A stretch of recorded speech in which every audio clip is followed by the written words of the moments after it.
Hello, everyone, and welcome to 50 Now What?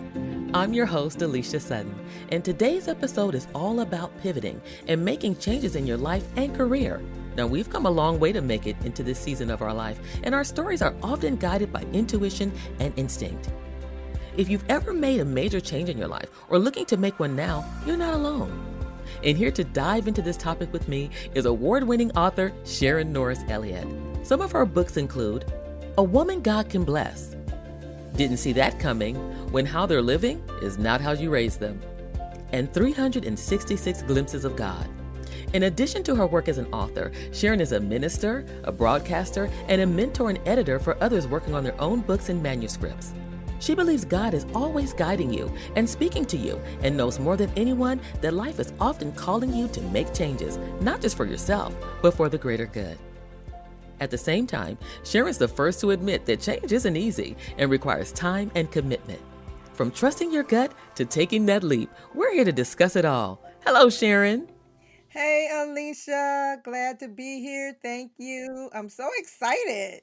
Me too. I've been looking forward to this all week because I we can get into some stuff.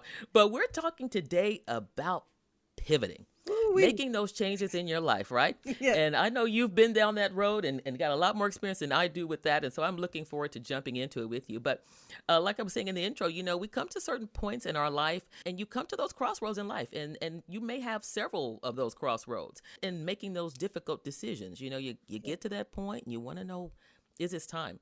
And I believe we're always guided. You got that that internal compass or GPS. Technology's changed, so it's a GPS now. Right. And your initial intuition is that driver.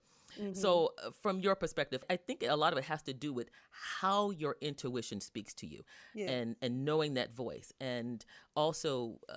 Can you always trust your gut? What do you think? Okay, so you mentioned a GPS, right? Yeah. We know that as a global positioning satellite, right? That thing up in the air, right? All right. Well, Break down the acronyms. That's why I love right. you on the Well, show. the thing in the air for me, right, is my God positioning system. All That's right. it. So that intuition, yes, I have that free will, right? I can make my own decisions and all that kind of stuff, but I am also guided by a much higher power. And as I move along, I can make decisions that feel good, that seem logical, right? But then if I step out a wrong way or in a way that may hurt me, I have that GPS, my GPS, right? That will say, okay, wait a minute, you know, and will give me that message that, wait a minute, I need to look at this again, or something of that nature. So having a connection, a higher connection to begin with, helps me to make decisions and see where I'm supposed to go and where I'm not supposed to go. I just need to be listening. Exactly. Right. I agree with that. And people can reference it as however, but at the same time, that's what's being given to you Right. is something that is outside and above you, Yeah. that gives you that path that you're supposed to be on. And a lot of how we listen to that voice, or not just listen to the voice, but how we view our work life and what we're supposed to be doing versus what we're hearing we're supposed to do, can be driven from many different ways. Oh, It yes. could be it can come from your upbringing. It could be, and sometimes there's generational cues, like the boomers, different way of seeing their life as opposed to the Gen Xers and the millennials that turned it Okay. up, and the Gen Zers is taking it to a whole new level. Right. And you can speak from those generational differences as well, and that influence you. Yeah. Yeah. Even though we're looking at things differently, we still have some of the main things in common, right? Yeah. We all want to be significant, right? That is the tagline of my ministry, for example. Live significantly. We Living. all want to make a difference. We all want our children to succeed and live happily. And to our point of our topic, right? My generation is living longer than other generations. And Mm-hmm. I'm not going to do the same thing that I've Mm-hmm. done. I taught school for 35 years, loved it. I taught teenagers. Hello. Teenagers were my people, Yeah, right? that's right. Yeah. But it was time for me to make a change, right? Whereas the millennials, I don't think the millennials are going to be in one place for 35 years, Not at all. right? They're going to make some changes, but change happens. And that's what Right. we're talking about today. If we're 50, I've been through the 50s. Hello. I know. That's why I had to have you here. I need you to so you can speak back to me. This was not, this was perfect. And speaking as Gen Xer, we were raised by a lot of us were raised by boomers, and I think those generations before us are usually the ones pushing us forward, knowing that this is not going to be the same for you as it was for me. And I was very fortunate. I think with the Gen Xers, I think we were coined the latchkey kid kind of generation. We were the Mhm. latchkey kids, and so we had a lot of different external influences on us as well, because I thought, that I was, and taught basically that you're going to definitely go to college. That was a definite That must. was I a think the definite. boomers, that was a boomer, like, you gotta go. You're right. And after that, you get your job, you work your job, you get, you raise your family, and you do good by the world, and you do good, Right. with what God has given you. And those were all good things. Like you said, those basics stay the same, because, Yes. you don't work, you don't eat. Oh, Uh, you don't work, you don't eat. But at the same time, I think, at least for me, that inkling of, you know what, I don't think I'm going to be doing this forever started in college, when hmm. I had to Wow. pivot. I consider that my first pivot, like understanding that nursing is probably not going to be for me. Liking Mm. science and liking anatomy and physiology is not the same as taking care of sick people. That, that's good. That's, you know, you That's know, interesting that you would say your first pivot was in college, because I I think think my so. first, if you say it that way, my Yeah, first pivot was in college too. When you change those majors, I changed majors I changed. 3 times, right? But I Yep. hadn't been, when I think about pivoting, I do think about being somewhere for a while and then making that complete change. When it comes to making a change, making a pivot, right? Right. The first thing we want to know is that a pivot is intentional, It is. right? It's intentional. I remember when I was a little girl, I would love to have those skirts that went out and probably had a little slip underneath of something frilly, Mm-hmm. and I would twirl Yes. and see my dress go out, oh, that was wonderful, right? I remember that. Yeah. A pivot is not a twirl. It is not. It is a turn with purpose. Absolutely. And also giving yourself the time and the grace, because making that pivot, it may take a minute. A pivot takes a minute, A right? pivot takes a minute. It's not something that you just, oh, I'm going to do this now, Right. right? So, Sharon, why do you think, in your opinion, why do people pivot in their lives? Is it just a calling? Is it something internal? Hmm. Why do people get to a point where they feel that they need to pivot in their lives? Right. There are several different reasons I think people pivot. It could be a frustration with the job that you're doing. That is not the best reason, I don't think, because just being mad is not necessarily a reason to change or move. It Right. could be a natural time element. You could be retiring, but you're not finished. It's Right. just like, I'm not done. I'm not going to just sit in my house and watch TV, right? So it could be Right. time. It could be a natural something that happens, like I said, like COVID or something like that. It could be something that you couldn't help. Maybe the job just stopped. Right. I've had that happen before, where a school where I was teaching closed. I had to pivot. Pivot. What am I gonna do? Right. Right. It Right. could Or be you're just called out. right. It could be like for women, maybe you get pregnant and you're Mhm. thinking, ooh, these Pivot. babies are gonna right. Or you're right. So there are natural reasons, there are outside, External. reasons, External. Mm-hmm. external. Thank you. I was like, I could not pull that word. It was external. Okay. So I saw you pulling it though. I saw you reaching for it. right. Right. But yeah, like I said, discomfort, just, yeah, because I'm not comfortable. That's not necessarily a great reason. Right. Or it could be your calling. And your call. Right. But Sharon, when people are getting ready to pivot, it can be scary. Yeah, change is scary. So I'm going to validate your feelings of fear. Right. Um, and know that there is groundwork that is necessary. Okay. Mm-hmm. Now, the fear factor comes in even more strongly when you have to pivot quickly. Like if that job, say, ends and you didn't have warning and you're like, okay. Right? Yes. What am I going to do? Right? Pivot.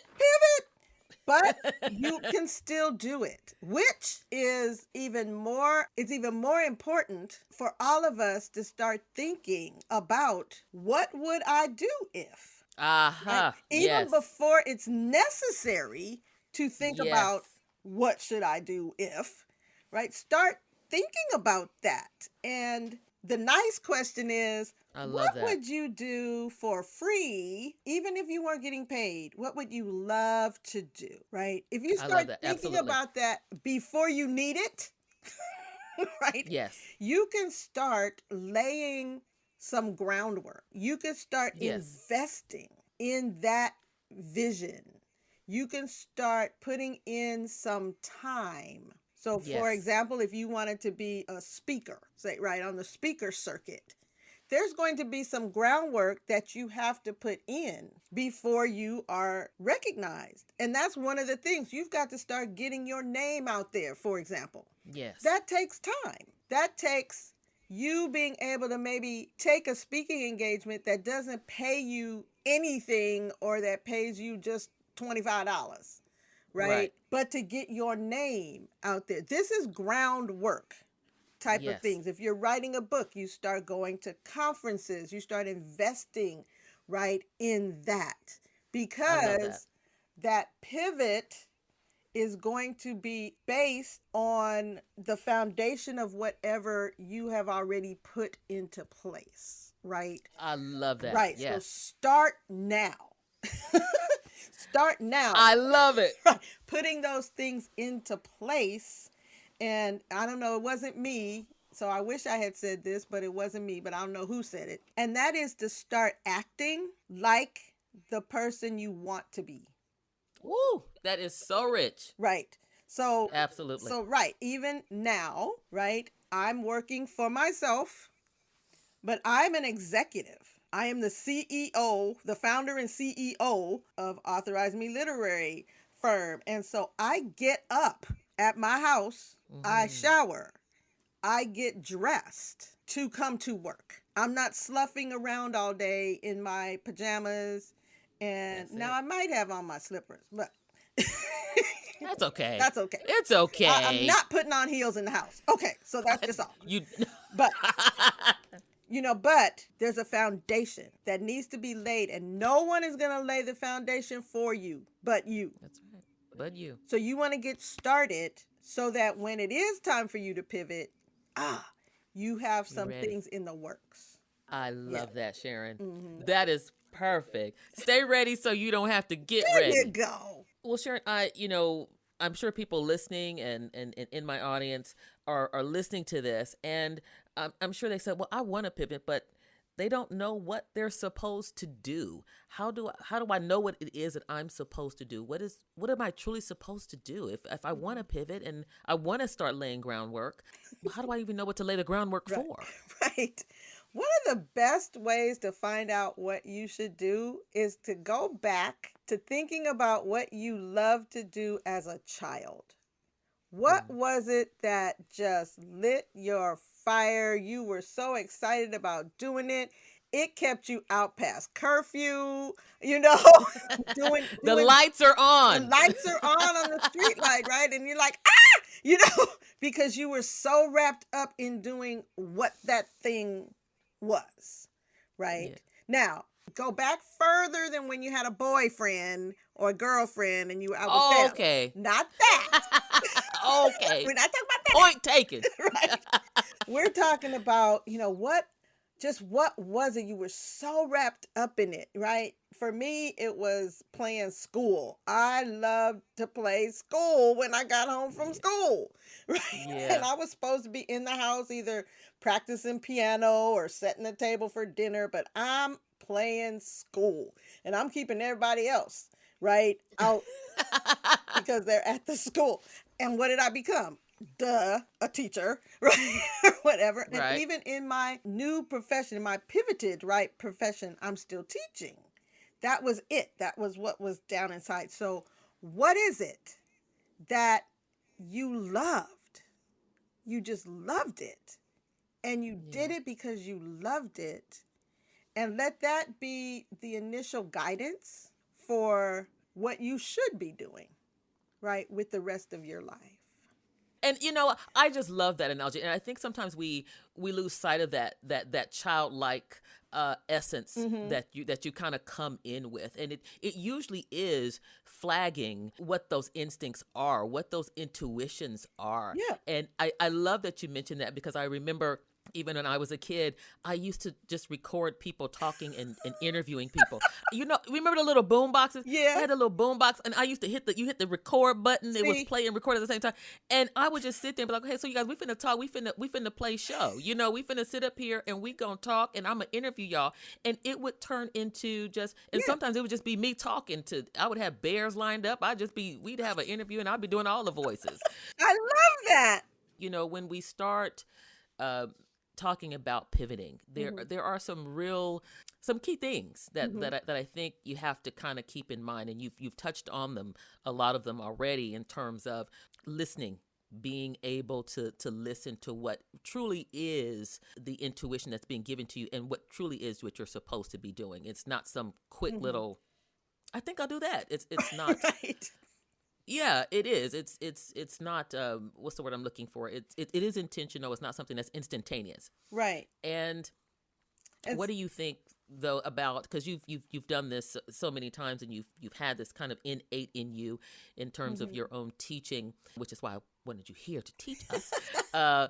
In terms of some of the practical steps when you start pivoting, there's a place where you start, and we've already started with the intuition, the knowing that it's what you're supposed to do, and then the next step would be, well, you know what, the plan. Alicia, let's back it up just a little bit, because Okay. I hear a lot, people saying, I don't know what I'm supposed to do.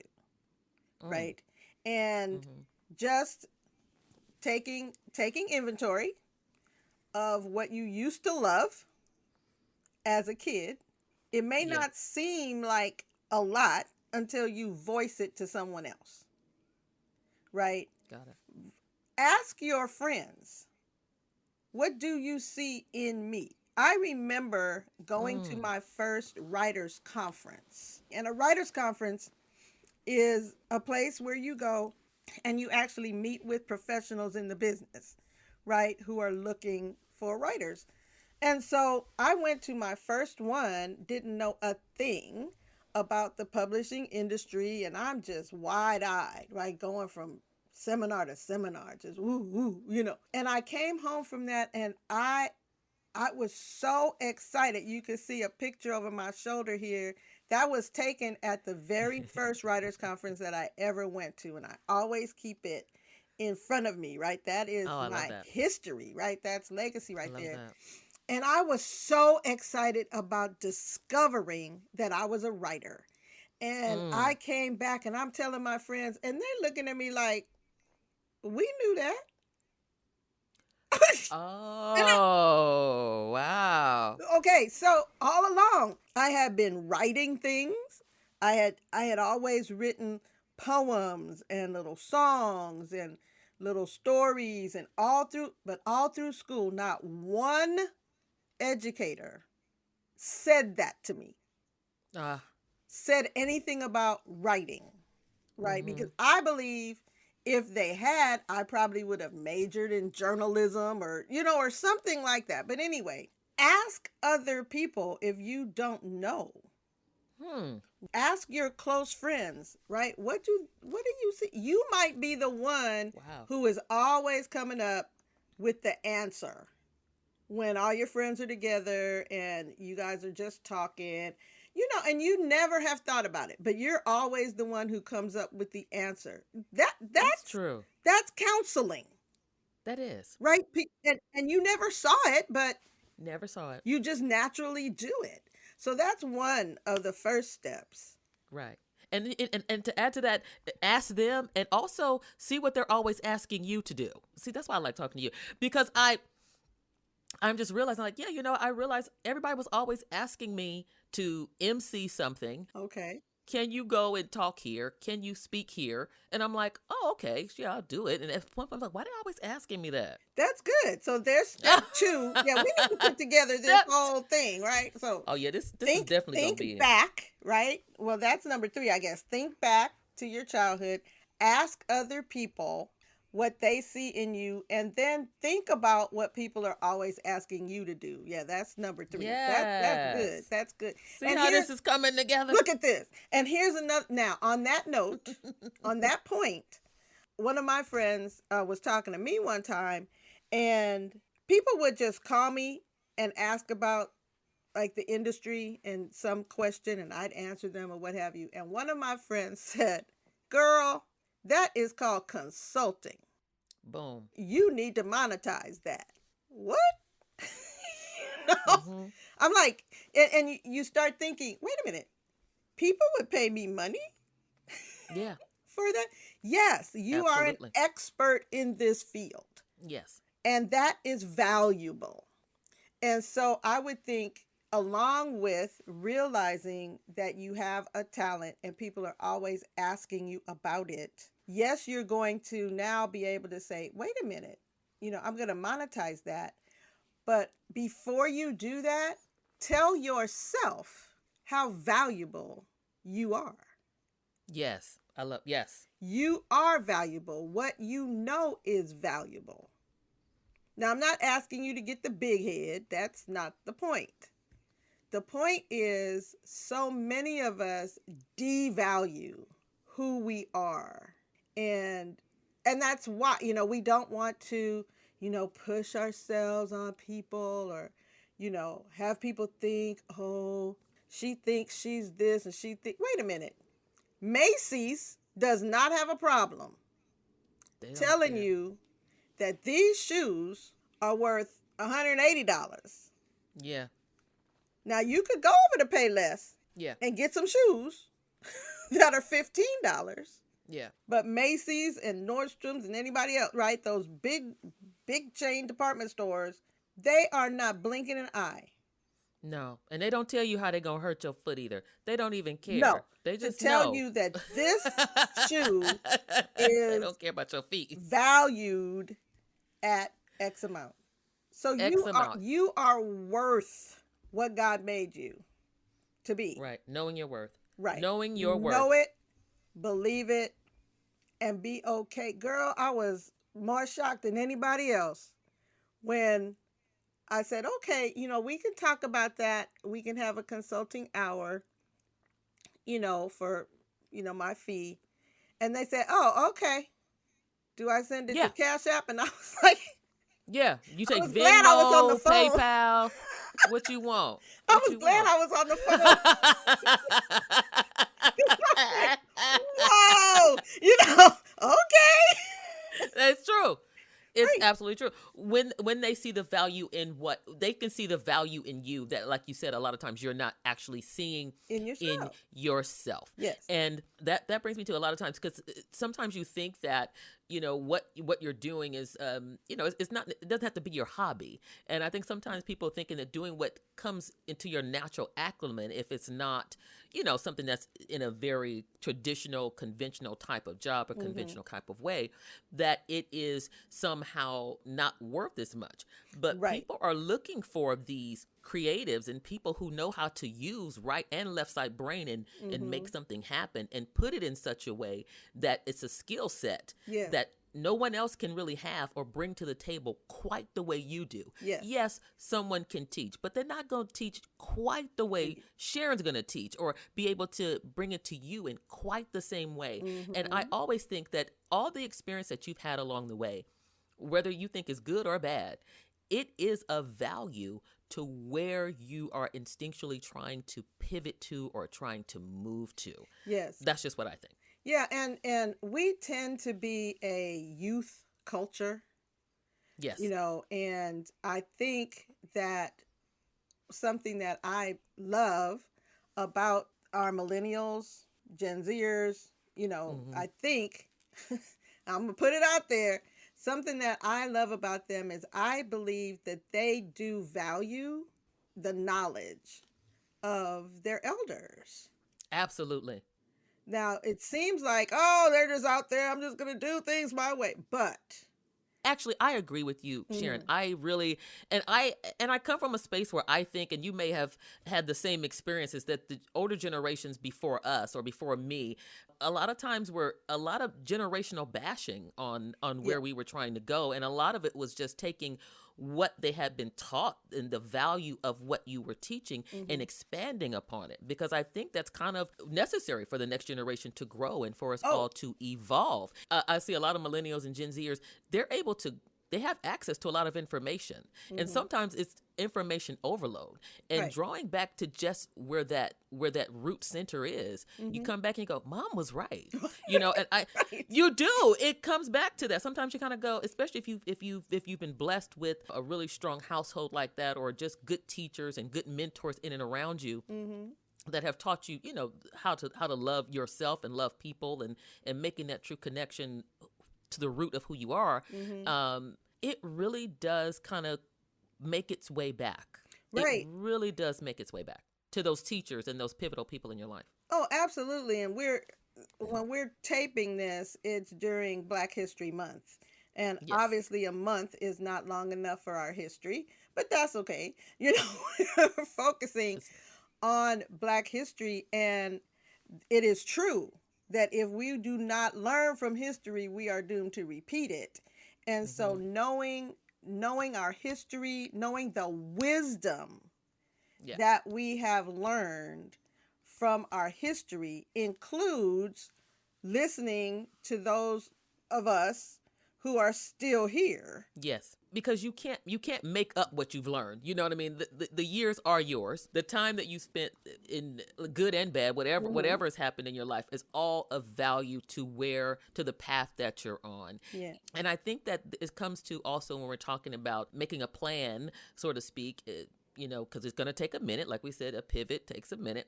And during those minutes, coming up with some type of a plan and investing in your vision and investing where that pivot's going to go. And I think, and you spoke to that, you went to a course, you started going to these trainings and knowing that, oh yeah, this is where I'm supposed to be. And it is refreshing. That's exactly what I was going to say. You beat me to the punch on that one, Alicia. But that's, I think, number 4. Is that number 4 on our list? Have we got more than 4? Anyway, I think it might be number 4 on our list, is to invest in your vision. This is how I operate. Give it to us. I get a thought, and then I'm going to work that thought out as far as it will go. So if you have a thought, let's stay on this same path. You have a thought about writing a book. You don't know anything about writing a book. You need to learn about how to write a book. I mean, it's just that simple. Right. And it's going to save you a lot of time and wasted effort if you go ahead and invest in your vision. There are people out there like me who are willing to help you to get where you want to go in the industry. But see, I liken this to a young person, a little kid who decides she wants to be a doctor. And ever since she was small, right? This is even, if you remember, A Raisin in the Sun. Yes. All right. The sister wanted to be a doctor from when she was little. And she says in the play that she remembers seeing somebody fall and like bust their head or whatever it was. And then They went to the doctor and came back and they were fine. And she said, oh, I want to do that, right? And so she kept that vision, right, in mind. So even as a little child, she knew she was called to be a doctor. Yeah. Right?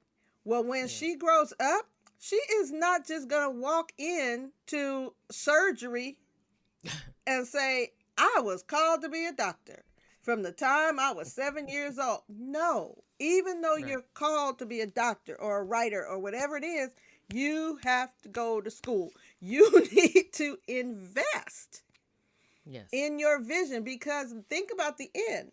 The end is you want to get paid for doing that.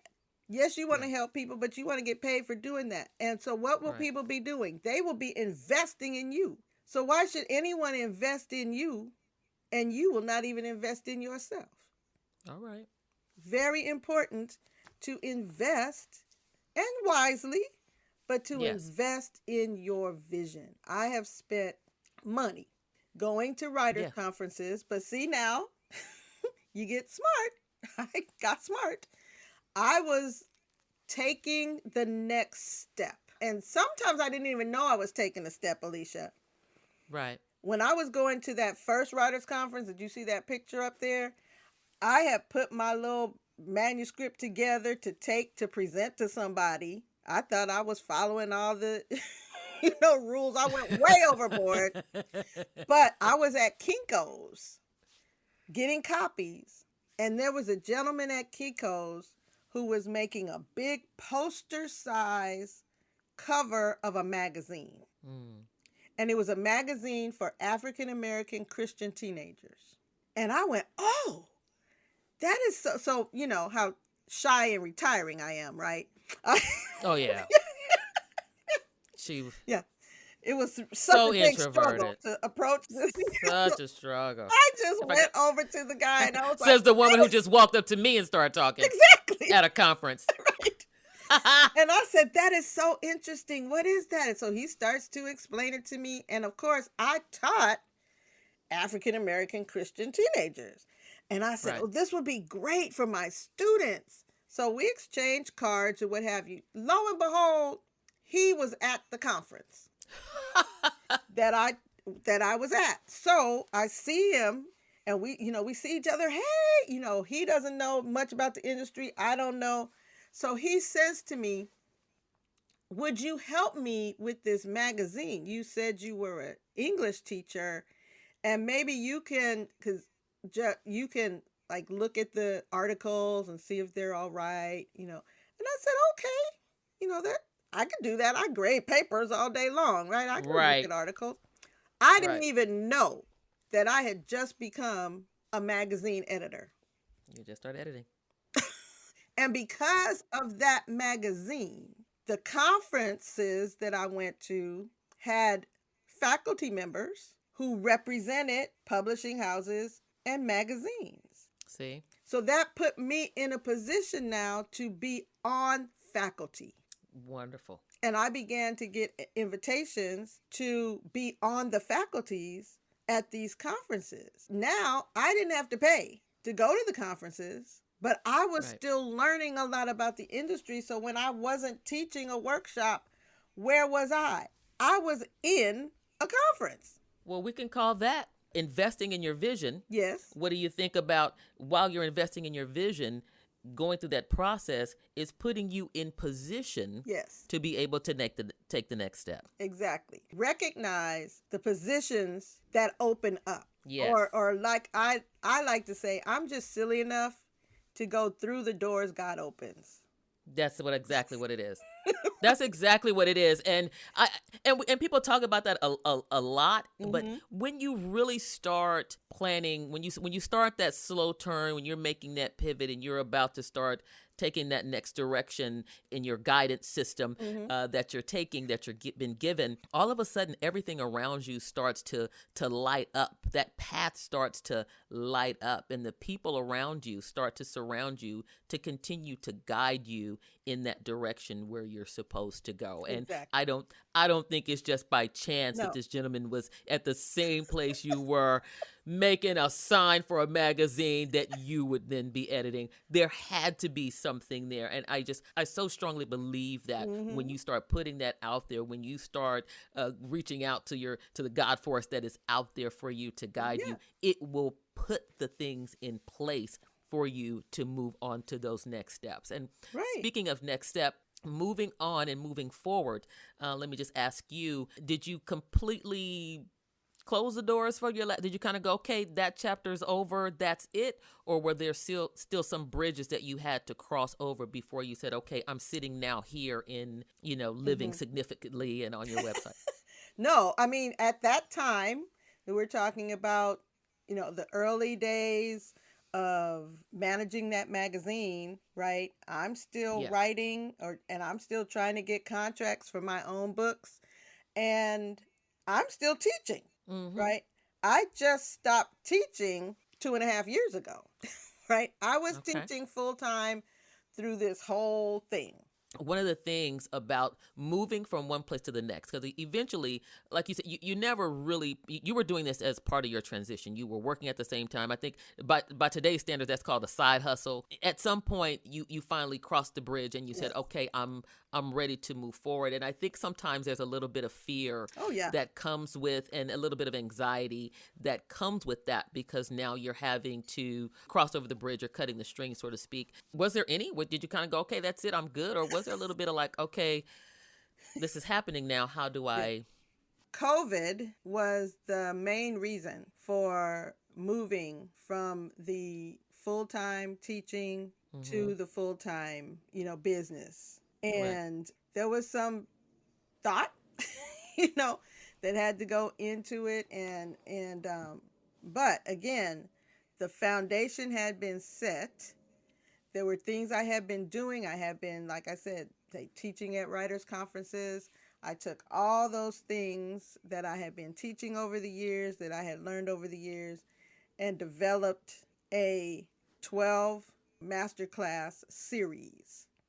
All right. My teaching helped me to be able to do that, because what was I doing in teaching? Making lesson plans, and all that all the time. Excuse me, since you were a kid, you were making rules. Oh, that's and books true. That part. Business cards. Right. So the business part had already come into play, because I had started, my editing business as a cottage industry or as a side hustle. And now it was a matter of letting people know, guess what? I'm doing this full time now. How was that received? I'm just curious, when you said this is what I'm doing full time. Oh my goodness. People just started coming. People who I had. And no one was shocked. No one was shocked. Just like, we knew you were a writer. It was of course. Kind of that same kind of thing. They were like, I was wondering when you were good. And they were like, I'm glad you know now. Tell me, right? We glad you found out. So yeah, it was, I call it God's favor, because tons of people are teaching folks how to write a book proposal, right? Tons of people are out there, with courses on how to write a book. Why did people decide to choose mine? I think it was favor. I think it was a God thing. Along with, I actually know what I'm talking about, right? I'm 15 published books proof now, right? That I can do this, and I can teach people how to do this, and my teaching style. And I ask people, why did you choose, me? And one of the main things that they say to me is that I make them feel like I really care. It's not just, okay, we're going to write this book and then, good for you, right? Because I do. I really, you do. I do. I really genuineness. care. I genuinely want to treat people like I would want to be treated. And so stepping out, was a matter of really pulling all these things together, knowing about starting a business, right? Having invested to learn what that's like, having done it on a smaller scale. Now the thing is, okay, I'm going to do this so that the money that comes in is actually paying the bills. Right. Right? That's the difference. I'm not working for someone else. Well, and Sharon, I mean, we've covered so much. What about what do you think about, and what in your experience are some of the things you can do if you're starting to feel scared and the anxiety that naturally comes up when you're making a pivot, even with all your preparation? What would your advice be? Yeah, yeah, I was scared. Right. I was You're scared. you're probably going to be scared. First of all, we are comfortable with what we know, right? When you're going out on your own, there's so many things that sometimes you don't even realize other people were taking care of, Mm, right? So, for example, I had health insurance at the job, and at the job, my I had good health insurance and I had a good job, and so every time we signed up, I said, "Yeah, I want that too. Yeah, I want that too." Well, that too costs a whole lot more money. costs money too, right? Costs money too. But I never saw Cha-ching. that money, right? But now that I'm working on my own, oh my goodness. This costs this costs that much, right? And Right. so it can be scary. But remember, there's so many things that you already know. There's so many Right. things that you have learned, right? All of those businesses I started from when I was 9 years old, I was learning uh, people skills, right? I was learning how to run a meeting. I was, I was learning conflict resolution. Mm-hmm. I didn't realize it, but I was honing those skills, right? Financially, you have come a long way, right? You hone Yeah. skills together. I heard, I think Damon John, right? Uh-huh. Say, if you don't know about interest, you'll be the one paying it. If you do know about interest, you'll be the one earning it. Right. Whoa! Right? Wow. And so all the Wow. things that I learned about my money, right? I knew how to keep the records so that the IRS would know the money that I've made and would know the money that I spent in business. That was over the years. When I first started with it, Right. it wasn't much to keep track of.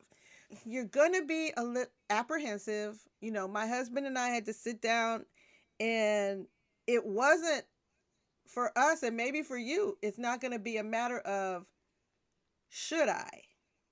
Sometimes it's a matter of this just happens. Maybe you lost a job, Mm. right? And so whether it's a pivot that you just decide to take, or whether it's a pivot that has been forced, Yeah. right? You can still, right, breathe Take a breath. because there is a lot that you already know. And Mm. because of technology, there's a lot Right. of information that's free. Mm-hmm. And you have people around you. Right. You may have other people in your circle who have their own business, right? Or you may not. Maybe just hearing Alicia and I, right? Just hearing us That's right why now, you're here. right? You're hearing this, and we both have email addresses, right? We Right. both have ways for you to contact. There are people who lovingly are willing, right, to help. You just have to open your mouth and say, "Hey, I'm about to do this," or Absolutely. I'm going to do this now, right? All the I agree. things, your life experience is not cheap. Your That's life true. experience is worth you looking at and looking into. And again, that whole history, right? I learned that my grandfather on my father's side owned his own business in the Wow. late 1800s. Wow. What? Right? What? What? Going back and realizing who you are and the value of who you are, and why during Black History Month do we hear about all these inventions by Black people? Because we were doing the work. And so we were trying to make our work lighter, Right, And so right, we invented this, that, and the other, right? Because we right. needed to do it. And so being scared, I think, is not necessarily a bad thing. It is I something that's agree. going to ignite you, Hmm. right? It To does. to keep moving and know that there's another t-shirt I was thinking about wearing today. This one, you can't see the whole one, but it says Black History in the Making. That is Yeah, me. I've also bought these t-shirts for my grandchildren because I want them to know, right? But I right. have another one that has a Mandela saying on it, which I bought two of them because I never want to not be able to wear it. And he says, I never lose. Never lose. I either win or I learn. Exactly. And that is so important. And that was another thing I definitely want to tap on. Getting past the fear Mm-hmm. and what I'm capturing from you in terms of getting, first of all, I know what it's like to be scared and to operate, to be fearful. But at the same time, like you said, it can be your driver. Mm-hmm. We're kind of you're given a natural inkling of fight or flight response. You're gonna get through it some kind of a way Right. if you're willing to kind of get through it. Mm-hmm. And I don't run from it, just kind of get through it. And I love that saying. And a lot of times when we're moving forward and we're ways in which we are trying to measure what we think the success is. And a lot of times, because we always use a measure of money, but sometimes it's, and you count it as a failure, or you move on, or you find that, maybe you needed to, and I think it's also important for us to address, and you've already touched on it a little bit, and that is even within that plan, giving yourself some grace and some flexibility to be able to continue to move forward in Yes. whatever it is that you're doing. But also, what is a failure? There really isn't one. Right. And that's that Mandela saying is absolutely perfect here, Mm-hmm. because I think reframing failure, and I want Mm-hmm. you to speak on that as well. How it is how do you measure what your success is? So let's not devalue working with someone or for someone for a time, right? Being number Right. two is okay, right? Mm-hmm. Think of all the people in the Bible who were number two, and they ended up even being more blessed than the person who they were blessing, right? To work Right. with them. And so you can learn a lot as an assistant to Absolutely. someone who is, moving, right? But never Right. lose sight of your own vision as well. But we all need help, because when you get to the place where your vision is moving along, guess what? You are going to need other people.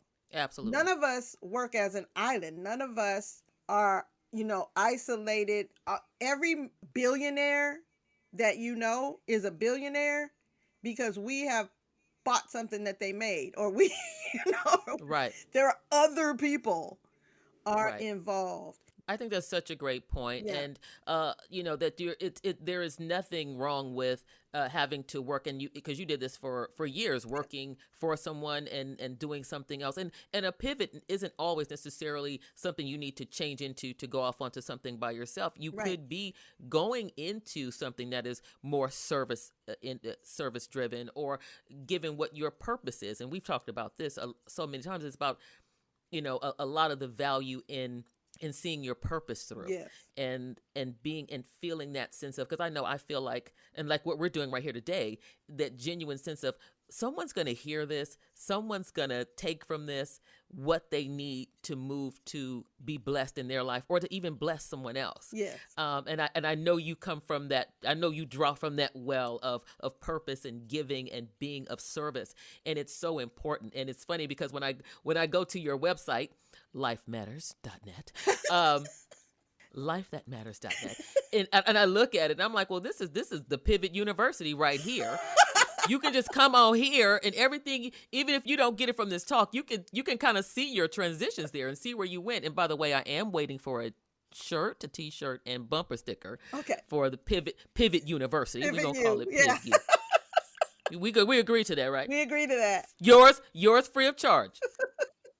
And so I want to talk a little about what, getting comfortable in Mm. your transition, being, because it sounds, it's different because you're obviously a confident woman. You know who you are, where you stand in your grace and all of that. And some people are still trying to get to that point in their life where they're there. What does it mean to you now? Oh my goodness. What it means to me now is I look at this as a great responsibility that I want to see so many people, blessed. Like Mm. since the beginning of the literary agency, because when I stopped teaching, I continued writing.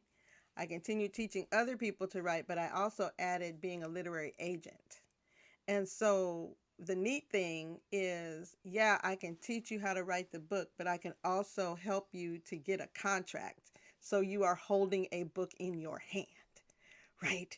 And so far, I have on my shelves 10 books that All right. are published. Other people have published through the agency because I have helped them get their contract.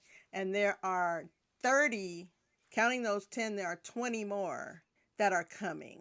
Oh, And wow. so just, oh my goodness, we talked a minute ago about failure, Mm. and every book is not going to make it, but books make it.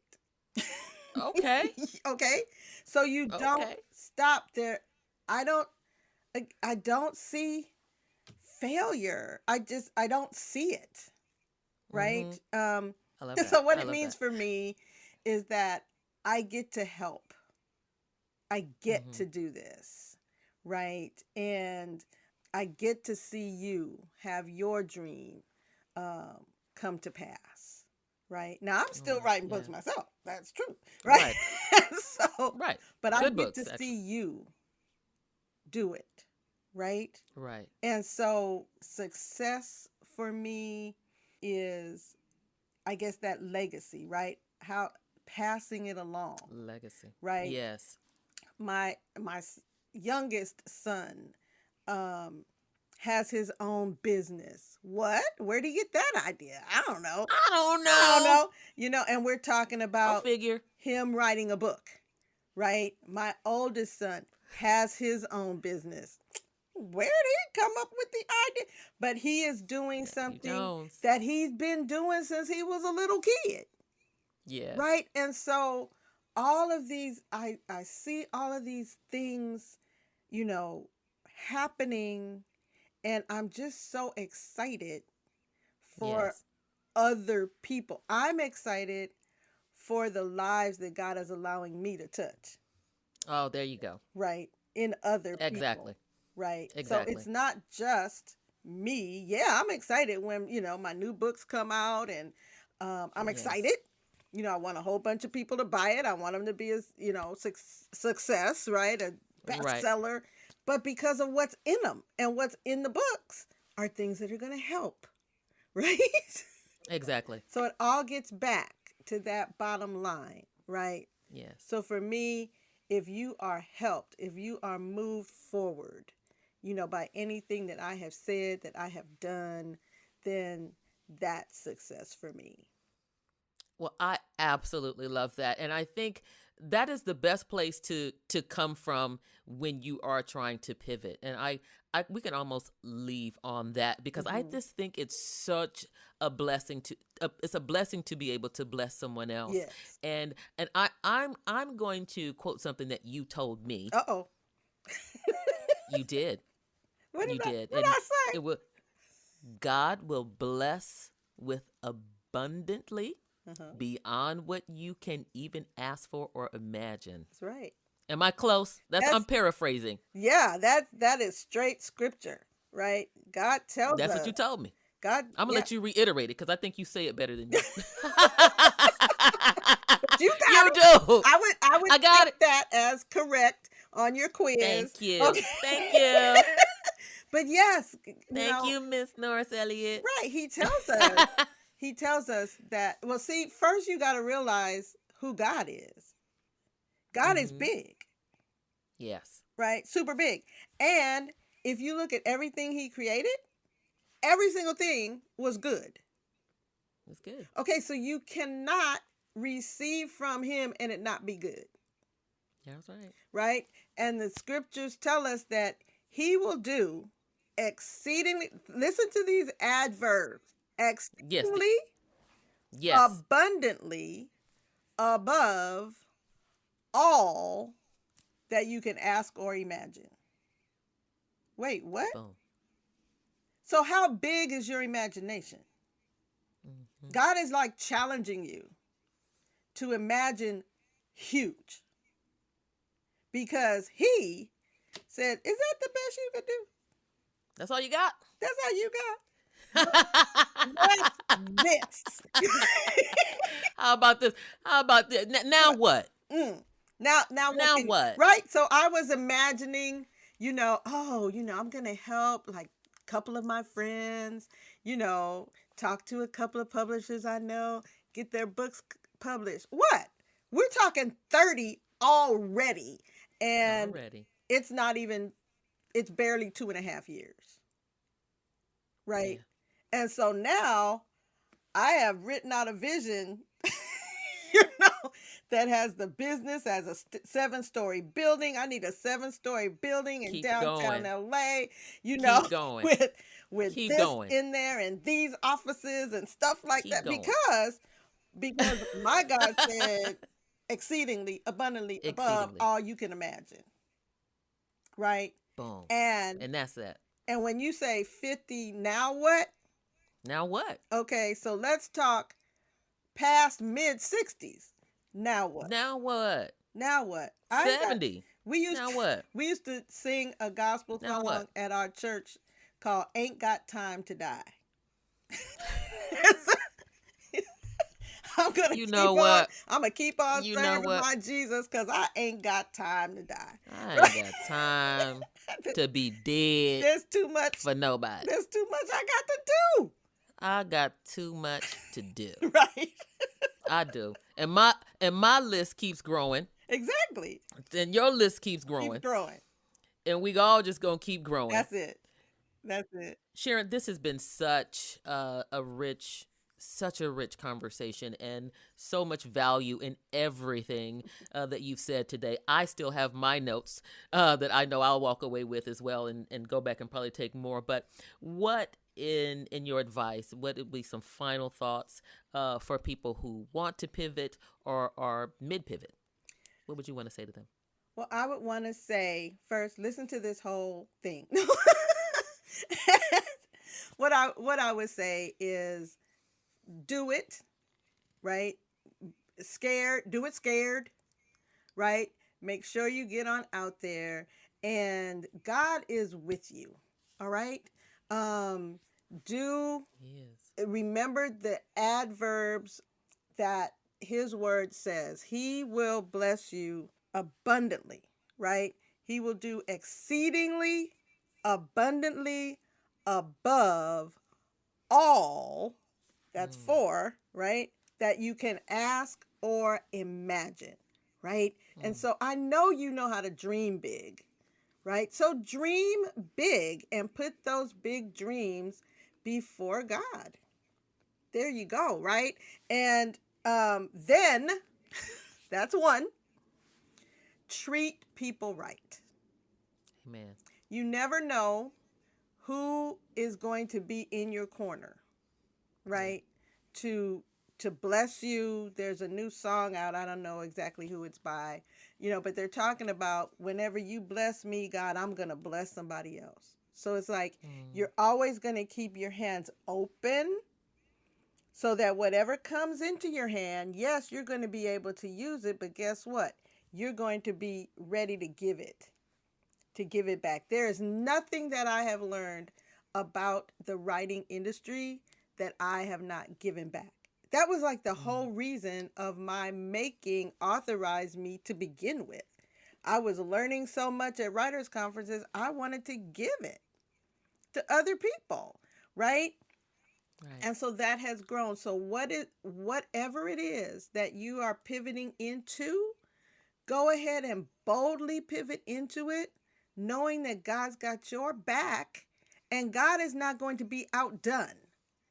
there's a phrase that says you can't beat God giving, right? And so Right. You can't. you're going to build and you're going to give, and then guess what? God is like, well, she ain't going to beat me giving. He's not going to beat me, so I'm here. And then you go, well, I'm giving that back again. And God is like, really?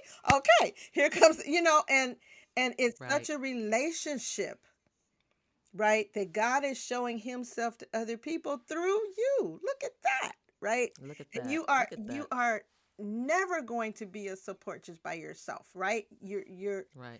Other people are there. They really are there for you. And then remember that all of these skills that you have learned throughout your life, even from your childhood, those skills are there for you to use now. When I was doing my little bicycle club, I was learning how to conduct a meeting, right? How to resolve conflicts, right? There were things I was learning I didn't even know I was learning. And now I'm able to use those skills. The same with you. You're going to be able to use the skills that you have learned, right, throughout your life. And then just step on out. We have not said this word in this program, but here it is. Step out in faith. Yeah, there we go. Right? Step out in faith. Faith is the substance of things hoped for and the evidence of things not seen. You don't need faith for things you already have in your hand. Right. And what you want is abundance. What you want is purpose. And if you don't have that already, well, have faith for it. Right. Don't doubt. You are here on this planet for a purpose. And you are significant. No one can do what you can do the way you can do it. Oh, I love right? that. So get bit, because see, I'm missing out if you're not doing what you're supposed to do. Oh, I love that. So stop hindering me. Come on now. Stop holding Sharon back. That's why I got to get on my pivot. I got to keep on in this pivot. That's right. Oh, Sharon. Oh, that is what a blessing. Great. What a blessing you have been. Thank you. What a blessing you are for us and to everyone else. Just listen. This has been great. I love that. Thank you for listening to 50 Now What? Make sure to follow us, rate, and share the show. Make sure to follow me on Instagram for continuous updates at 50 Now What Podcast. That's 50 Now What Podcast. In our next episode coming out July 21st, you will also be able to see me practicing yoga on my YouTube channel. Tune in to experience me trying yoga with the Yoga Tree Collective. I sit down with Jacques Cole after our practice to talk all things yoga at this stage in life. We also discuss the impact of their organization in South LA and so much more. You won't want to miss this one.